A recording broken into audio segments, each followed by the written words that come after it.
My name is Jennifer. I'm a 25-year-old working professional.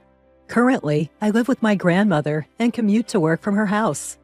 The reason I live with my grandmother is because my mother passed away from an illness.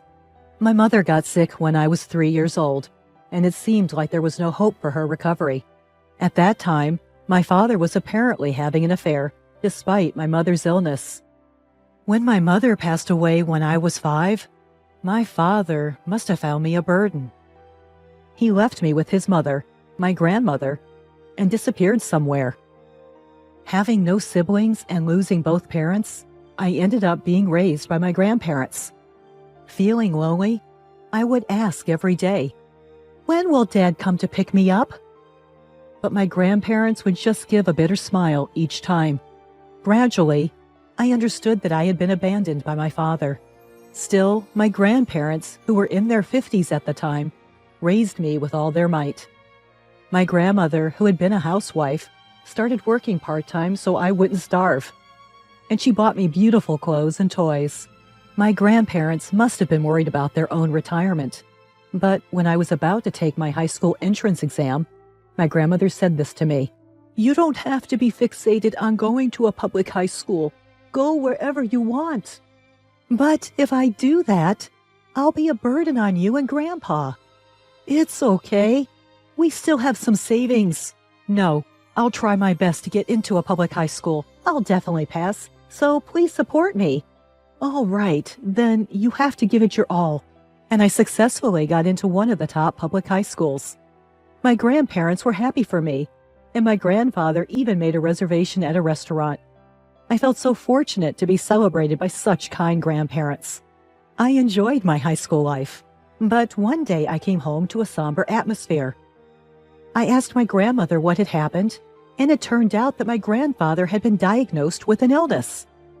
His condition worsened rapidly, and he began going in and out of the hospital frequently. At that time, my grandfather had retired, so my grandmother had to support the family by working multiple part-time jobs. His hospital bills were covered by life insurance, but then my grandmother became unable to work due to exhaustion. That's when she decided to seek help from the government and went to the city office. Yes, she applied for public assistance. The process seemed very complicated, but somehow the application was approved. However, I spent my days wondering what would happen in the future. The high school I attended was a college prep school, so everyone went on to college. I was surprised to hear at the city office that welfare households could not go to college unless they separated their households. However, separating households also reduces the welfare benefits, which is tough. I wanted to go to college, but it was also difficult to go that far, so I decided to work as soon as possible to repay my grandparents. My grandmother tearfully said to me, "I'm so sorry this happened. It's all because of your father. It's because I didn't raise him properly." "It's not like that. Grandpa and Grandma took good care of me. I'll work hard, so don't worry." "I feel so pathetic. You wanted to go to college, and now I'm sorry." Then I got a job at 18. By that time, I was able to make a living without welfare. However, my grandfather's condition was already deteriorating, and he was told he only had a half a year left. In the end, he left me with these words: "Jennifer, I'm sorry for all the trouble." "Grandpa, it's not like that." "Please take care of your grandma." "I love you." "Grandpa!" After cremating my grandfather, I worked even harder. I worked a lot of overtime so my grandmother wouldn't have to work part-time anymore. Time flew by, and I turned 25. I was so busy every day that I didn't have time to have a boyfriend. Besides, I couldn't be proactive in love because I thought I might have a handicap from being abandoned by my father. Then one day, I got a call from someone. It was about my father, whom I hadn't been in touch with for a long time, had passed away. He died in a traffic accident. He was my biological father, but I didn't feel a shred of sadness. My grandmother didn't show any signs of sadness either, even though her own son had died.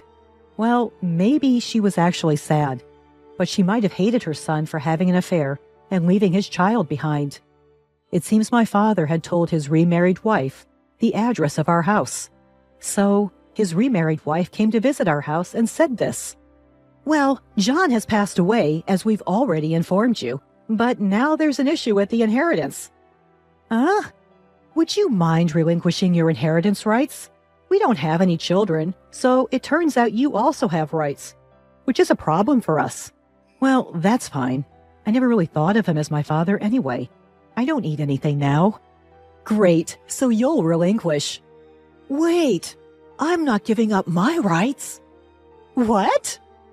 I'm asserting my rightful claim. While it's true that I have mixed feelings about my son's death in a car accident, I can't say I'm not sad, but I'm much angrier that he abandoned young Jennifer to go to you. So of course, I'll assert my rights. Is that all you wanted to say? Yes. Then please leave. My grandmother smiled at me and said, that was the right thing to do. And the woman left. Apparently, my father and his second wife had no children and lived a lavish lifestyle together. It seems my playboy father was quite the entrepreneur. He made a fortune in the real estate business. After that, my grandmother called a relative. He happened to be a lawyer. She seemed to be asking if he could mediate the inheritance issue, as she didn't want any conflict. Soon after, that relative uncle came to our house. He agreed with my grandmother. Inheritance disputes can get messy, but in this case, I think you're right, Grandma. Why? I don't want any of the money left by the father who abandoned me. It's tainted.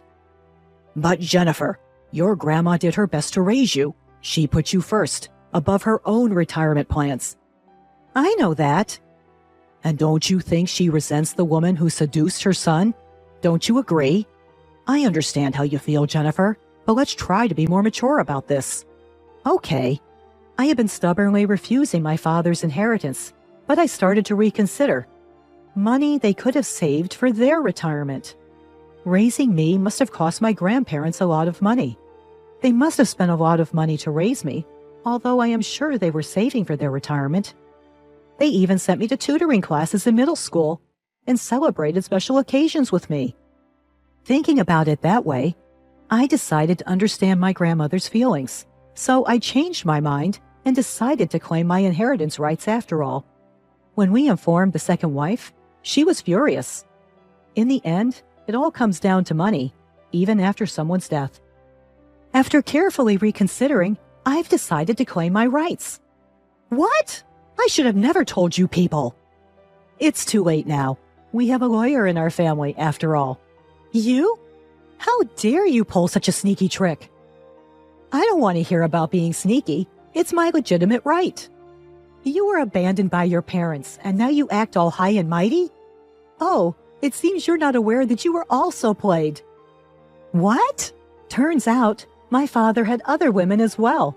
He didn't have children with them, though. Wait, what are you talking about? When my father passed away, a woman came demanding his inheritance like a fool.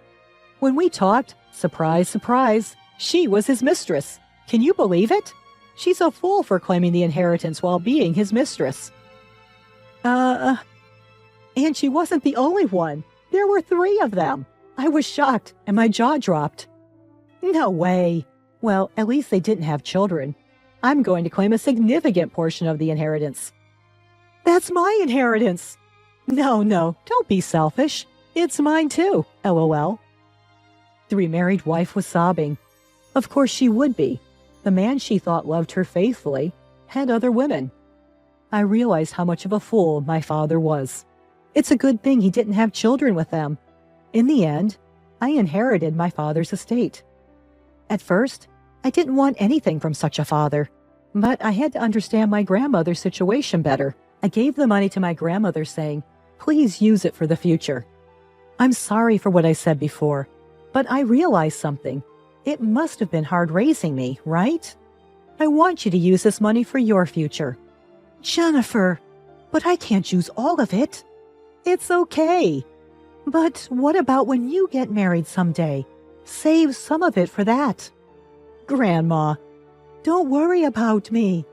But then my feelings are, all I want is to see you happily married someday. Of course, it's fine if you don't get married too. Just live your life the way you want. You don't have to stay here forever. But what about you, Grandma?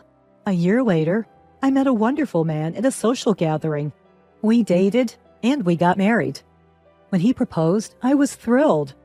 He understood my family situation and suggested we live together with my grandmother. I felt terrible, but he said, "Let's be good to your grandma." At the wedding, my grandmother cried her eyes out. I felt like I could finally repay her kindness that day. I'd be happy if I could become even more dependable and put my grandmother at ease in the future.